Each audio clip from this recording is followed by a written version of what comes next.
Дорис, пред се ти честитам за твојата нова песна Земјо моја и за оваа промоција. Кажи ми како се чувствуваш денеска? Се чувствувам исполнето со оглед на тоа што прв пат сум собствена промоција, а посебно за оваа песна која што е напишана од Кемал Монтено во 1975 година за Исмета Крвавац и бендот Амбасадори. Како дојде до идејата баш оваа песна да се преработи? Идејава дојде од татко ми, уште пред неколку години тој ми ја имаше споменато, но јас го доживјав како еден недостижен материјал, како нешто што јас не можам никогаш да го изведам. Како што кажав, со оглед на тоа што композиторот е нашиот легендарен, југословенски легендарен Кемал Монтено.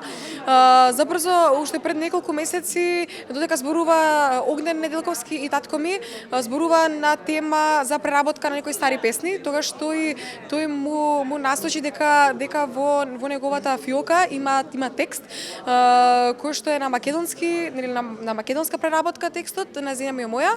Така испадна некако спонтано, се договоривме, во забрзо време ставиме во контакт со фамилијата Монтено.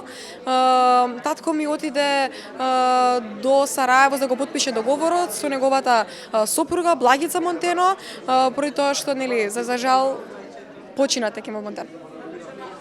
Кажи ми какви чувства и емоции сакаш да им побудиш на слушателите на оваа песна? Оваа песна е насочена токму за оние македонци кои што си имаат иселено од ова парче земја и сакам да им насочам една порака секој ден се повеќе и повеќе да им расте љубовта кон нивните корени, кон нивното родено место, поради тоа што тоа е оно од каде потекнуваат. Дали ти како личност си голем патриот во душата? Сум. Кажи ми што може да очекуваме следно, дали може ќе слушнеме пак нека обработка на стара песна или нешто сосема друго во иднина? За блиска иднина ќе имам соработка со доста познати композитори. Еден од нив е нашата Андријана Јаневска, таа кој што воедно би и моја менторка. Песната ќе биде авторска, ќе биде на помодерен стил, а за некои вакви проекти ќе си покаже самото време, може во иднина да правам. Кажи ми, Дорис, како дојде инспирацијата за овој спот и како се одлучи баш за тие локации што ги имаш одбрано? Спотот е сниман од страна Фабрика Продакшн, Фабрика Продукција. Голем поздрав до нив. Морам да бидам искрена, сценариото и режијата беа идеја на мојата мајка.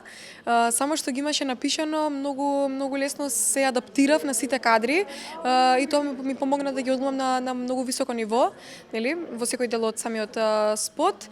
Местата кои што се снимаше спотот беа повеќе локации, всушност се представени природните убавини на нашата земја, како Стара Скопска чаршија, Скопското кале, Камени мост, делови од градовите како Гостивар, Битола, Охрид, Етно село и многу други локации.